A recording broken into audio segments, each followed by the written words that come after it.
Hi, everyone. I'm Mary Moran, and I am back live today in your kitchen to show you one of my favorite dishes, which is sun-dried tomato and portobello mushroom. Now, for this dish, of course, all these ingredients are things that I already have in my pantry. And this week, I actually do have half and half, which is not something I normally have. So I'm going to mix it up a little bit. And in spite of the crazy hot weather that we're having, this dish is still delicious and yummy, but it actually might work a little bit better for fall. So we're going to get started on this delicious dish. What you're going to need is half and half, about 1 cup, portobello mushrooms, cremini mushrooms, white button caps, anything that you have in your pantry or in your cupboard will work. Even dried mushrooms, if you reconstitute those and bring them back to life, you are welcome to use those. Sun-dried tomatoes, I have a jar packed in oil, but if you don't have the ones that are packed in oil and you have the ones that are dried, no problem. Just bring them back in hot water and they'll take a couple of minutes while you get everything else set up and you're ready to go. The other things you might want are basil, or if you want to add even more flavor to the dish, you can add rosemary, either dried or fresh. I don't have rosemary in my kitchen, so I'm not using it today, but that doesn't mean that it wouldn't be a great addition. The other thing that we need is some chicken. Now, per the usual, for what's in my kitchen, you're going to find things that are actually in your refrigerator. So if you don't have chicken, you have tofu, that's a great substitution. If you have turkey, that will work. It'll be a little tougher, but not much. And trying to think other options. You could just do a mushroom and sun-dried tomato over pasta and actually leave out the protein altogether. Now, this dish is incredibly easy. It doesn't actually need too much of specifics. You're just going to add a little here and there and simmer it for about half an hour and you're good to go. Now, one of the things that I think is really delicious is when I really cook the chicken for a long period of time. What it breaks down the fibers and makes the chicken more tender. So for me at home, since I'm making it, I actually might do it 35, 40 minutes on a low fire. It just depends on what's going on. So we're going to get started. Here we go. So portobello mushrooms, we're prepping them, and they have this really dark interior. The dark interior is something that is not needed in a dish. It adds dark, rich flavors to the dish, but it will also turn your dish a bit gray. So if you're not interested in your dish looking a little on the gray side, you can always take a spoon and scrape out that dark gill in the inside of the mushroom. You would just scrape it and expose the white. I'm just going to tilt my screen down like I normally do. And this mushroom got a little wonky when I was taking it out of the package. You're welcome to do really thin, small pieces of portobello mushroom, but personally, I like it when I have nice big strips of portobello. And again, I am a mushroom person. So whereas one of you out there may just want one portobello mushroom and a majority of sun-dried tomatoes, personally, I want a lot. So I'm going to chop up about 2.5 cups of portobello mushrooms. And today's knife is Imarku, Imarku. I like this knife a lot. It's really lightweight. It's got a sharp blade, a nice long sleek handle that's wood, beautiful in color and texture. It seemed like the perfect knife today. So once I've got that prepped, then I'm going to open up my sun-dried tomatoes. Some of you might be wondering, do you keep the liquid with sun-dried tomatoes or do you pour it out? Certainly, the oil in the sun-dried tomatoes holds a lot of flavor, but it can also make it a bit greasy. If you really want them dry, if you're going to use them for a dish where you need them to be really dry, you can always rinse them under water and dry them off with a paper towel. So over here, I'm scooping about half a cup of sun-dried tomatoes. And again, if you're a big sun-dried tomato fan, you can always add more sun-dried tomatoes to this dish. But a half a cup seems pretty good for me. And if you made my dish yesterday, the black bean dish, what do you think about the chipotle powder? 1 tablespoon was really spicy, much spicier than I actually expected, but I really liked it. What I found was from yesterday's black beans that if you added in some lime juice and avocado, it was phenomenal. And the sweetness from the corn tortillas made that dish extra special. Okay, so now we're going to get our chicken tenders prepped and ready to go. There's that age-old debate whether you should rinse your chicken or not. If it's fresh and it's not overly juicy and there's not kind of a smell from the packaging, there's no need to rinse. But if you are at all in question over your chicken tenders or whatever meat, you can always rinse it to get the smell off, the smell from the packaging off, and then see if the meat is actually rancid or if it was just the smell from the packaging, which sometimes happens. Sometimes it can mislead us. Just like milk, actually, when I'm a mom, I've got 2 kids, and when I have milk out and it's going in and out of the refrigerator, I find that the milk, the top of it, where the spout, can actually start to smell bad. It doesn't mean the rest of the milk is bad. It just means for that one particular place, it's been exposed to air, which increases what am I trying to say? It increases the exposure and makes it go rancid quicker.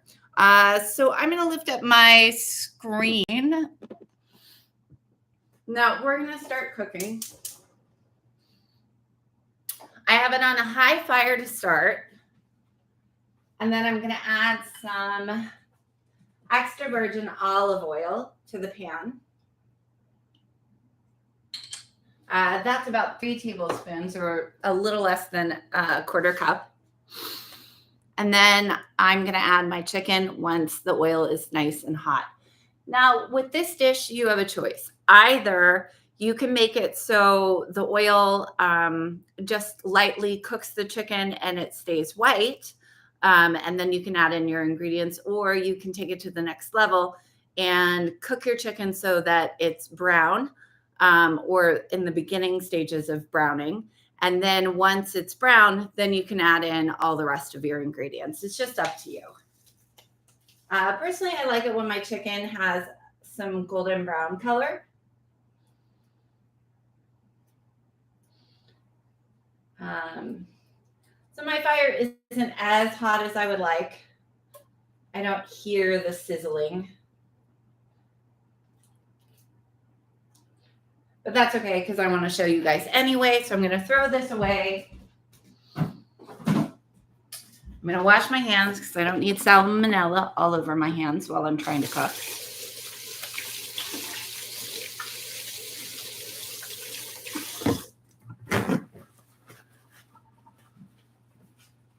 All right. So I'm coming over here. I'm going to show you what that looks like. So there's my chicken. It's spread out amongst the pan. It's starting to bubble, which is great. Some of you also might be asking, why am I using olive oil when the burn point is so low? Well, for this dish, I'm not expecting the heat to get so high, extraordinarily high, that I need to have something like a canola oil or an avocado oil or even a peanut oil that can get to exceptionally high temperatures. I don't need that type of heat in this dish. And so just an olive oil actually is completely fine and acceptable.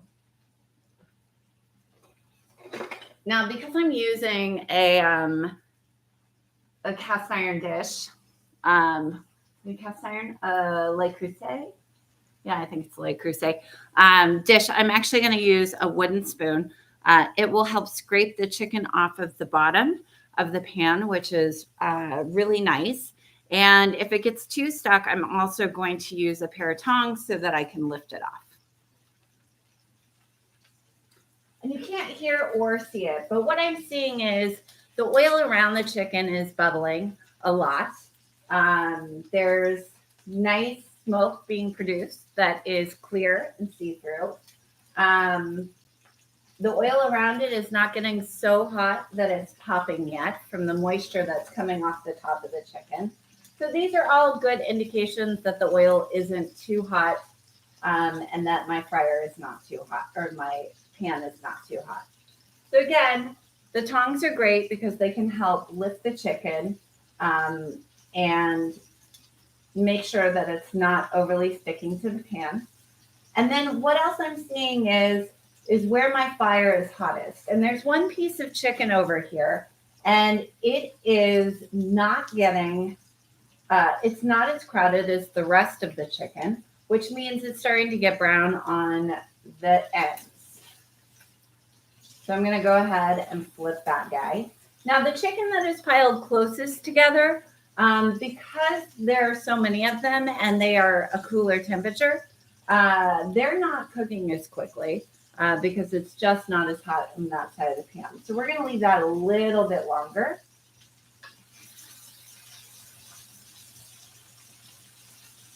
Now I can hear that really great sizzle. Can you guys hear it? So good.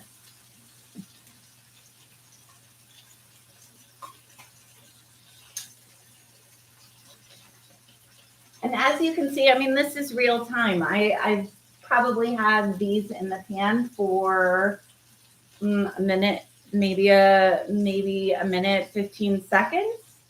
You know, writing for Traditional Home Magazine and testing recipes over the years, I've done it for such a long period of time. I'm really good with how long things are cooking and in the pan. But you might want to set a timer, keep track, whatever you need to do in order to make your dish work out. Now, if I were to add butter to this pan, that actually decreases the burn point even more, and it allows the chicken to brown even more than what it's done, which is really good, very tasty, but today I didn't want to include that in my ingredients. Now again, I'm going to move all the chicken over to one side of the pan. See, this is when I need a handheld camera so I can just show you guys, but I'll show you in just a minute. We're going to take the portobello mushrooms and we're going to put it to the other half of the pan that's not being it doesn't have the chicken on it. Now, the thing about mushrooms that's really hard for most people is that they have to just sit there. In order to get that really nice brown coloring, mushrooms need time. I'm adjusting my fire again. When I first put the chicken in, I started on hot. And then as the chicken kept going, I turned it down a little bit because the fire was getting a little too hot. Now I'm turning it back up because I want to cook all those delicious mushrooms.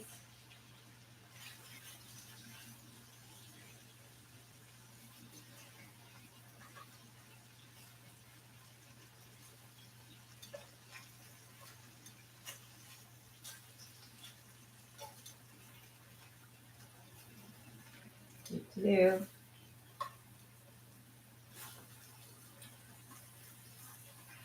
So one of the reasons why I'm making this dish tonight is because my family and I are going to America's Got Talent tonight. So I needed something really yummy, something I could pull out of the refrigerator, heat up, serve over pasta or just as is and head out the door. You know, that's one of the great things about a dish like this that has a sauce and has the ability to taste better as it sits, like a bolognese, a tomato sauce, any of those dishes that if you pre-make them like on a Saturday or Sunday, they can sit in the refrigerator and hold for a few days. And when you pull them out, they actually taste better than how they tasted when they went in. So mushrooms actually have tons of moisture. And so they actually leak out a lot of liquid as they're cooking, which is another reason why you want to let them just sit, because you want that moisture that's coming out of the mushroom to be able to evaporate and leave the pan. If you're mixing them around, what happens is that moisture is just absorbed back into the mushroom, and then it kind of gets waterlogged and soggy.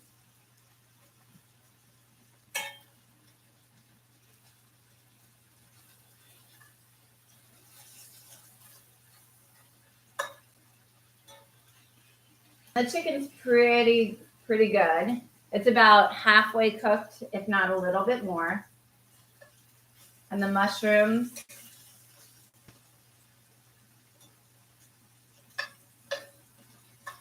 they're getting there. Now we're going to add in the remaining mushrooms. There's something really great about adding in one ingredient at different layers at different points of cooking. Sometimes what happens is you're offering the dish a bunch of different layers of flavor, right? Because a really caramelized mushroom, the longer it cooks, the more flavor it's going to put into the sauce. Whereas a mushroom that's lightly cooked and added at the end, you're going to taste more of that fresh, vibrant mushroom flavor. And I'm going to add just a little more oil. That was about 1.5 tablespoons. It's really looking nice. The chicken, I didn't go as brown as I thought I was going to go. I rethought it, which happens when you're a chef. Sometimes, you have this idea, and then as you're cooking, the dish takes on a life of its own, and it's really exciting. And you realize, maybe I don't want to do that. Maybe I don't want it brown and dark and chewy. Maybe I want it light and soft and delicate, right? So sometimes as we're cooking, we get to make those choices. Now, I'm going to go ahead and stir. Those mushrooms that I put in the beginning, they are starting to shrivel, which is great. Now, if I really wanted to make these mushrooms really, really, really dark brown, I would take the chicken out altogether. I wouldn't let any of those juices come from the chicken into the mushrooms, and I would keep them completely separate in both appearance and flavor. But I'm just making this dish easy peasy, ready to go. Because I'm all about making life easy, right? Making food simple, fun, delicious, and approachable. Because who has time for anything but that these days? All right. And if you don't have it, I don't want it to discourage you from doing it. Looks really good. Okay, I'm going to bring over my pan, which means I'm going to pick up an incredibly hot pan, bring it to you, turn off the fire so I don't catch things on fire. Okay, delicious.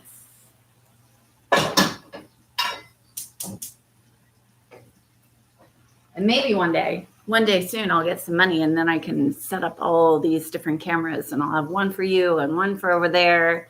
And then I'll have an editor who can do an incredible job and edit everything. And then I'll have this great opportunity to connect with you and really show what I'm doing. But until then, this is what we've got. All right. So that's simmering. All right. I'm going to stir it again. So great. And now I'm going to mix in that chicken. Now, again, remember, we decided to not take off the black of the portobello mushroom. So my sauce is not going to be as white as it could be if I wanted it to. Okay? It's going to have a little bit of a gray tint to it and also be nice and red. Mm-hmm. So delicious. All right. Okay, so now time for the half and half. I don't know if any of you have heard about tempering. Tempering is a real thing. Tempering, actually, I'm trying to decide.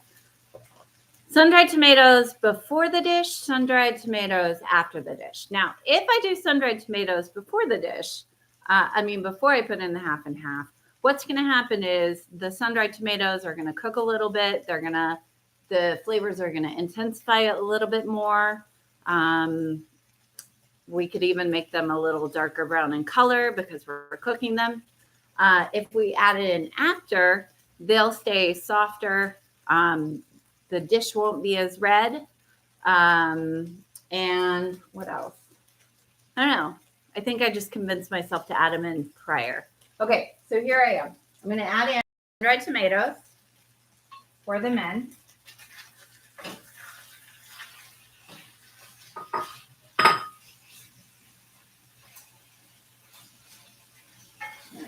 And they're going to cook down.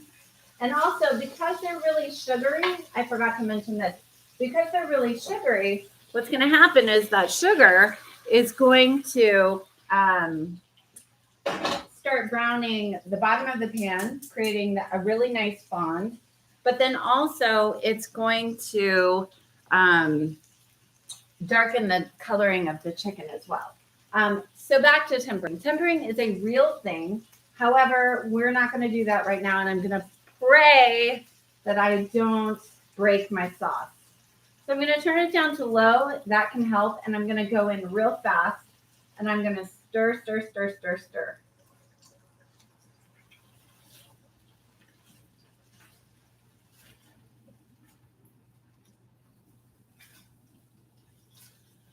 So what did I say? I said about a half a cup. All right, so that's down low. So good. And now we're going to slowly bring that temperature back up. Right? So again, I'm going to show you my pot. And I really got to change my apron for tomorrow's episode. Okay, so I don't know if you can see that really good liquid, but the oil has settled on the top of the cream. Now, if you wait, what will happen is that will actually create a skim on the top after it's refrigerated. So you can actually take that off if you so desire. And so what we're going to do is we're going to reduce the half and half by, God, this apron is the worst. We're going to reduce it by half. So it's nice and thick.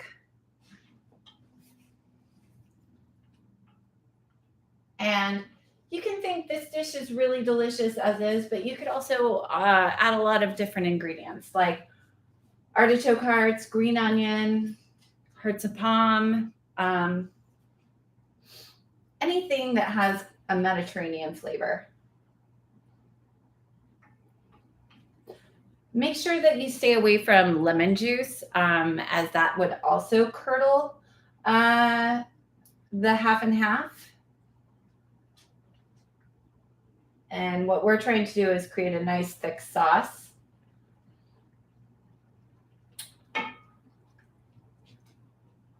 Beautiful.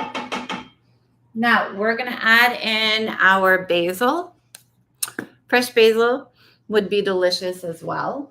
I'm going to do about 1 teaspoon. So not that much, but a little bit, just a hint. And again, if you were going to add in rosemary, which I highly recommend, that's when you would add it as well. So it's looking delicious. And at this point, you're really going to want to do a medium fire because we're wanting to reduce the cream without curdling it. I keep saying cream, half and half. And we really want the chicken to have time to become tender and cook all those tough tendons, all those tough muscles down. I don't know if you've come across a woody chicken breast, but that is the worst thing I've experienced in my whole life. And we should just buy chicken from our local purveyors so we prevent buying chicken that could potentially be have too many hormones and overprocessed and all of the different things to create that nasty chicken breast. Right? Great news. We're almost done for at least the video. I'm going to let it go for another half hour, probably. Well, I guess at this point it's been on for a few minutes. So maybe 20, 25 minutes, something like that. I want to make sure that the chicken is really fork tender. And as always, I will put it on my Instagram account, my Facebook account, and I'll see you back here tomorrow. I'll let you know how America's Got Talent is. We'll be in the audience behind Howie. So anyway, can't wait to see you tomorrow. Definitely subscribe, share to your friends. Let me know how things are, and we'll talk soon. Bye.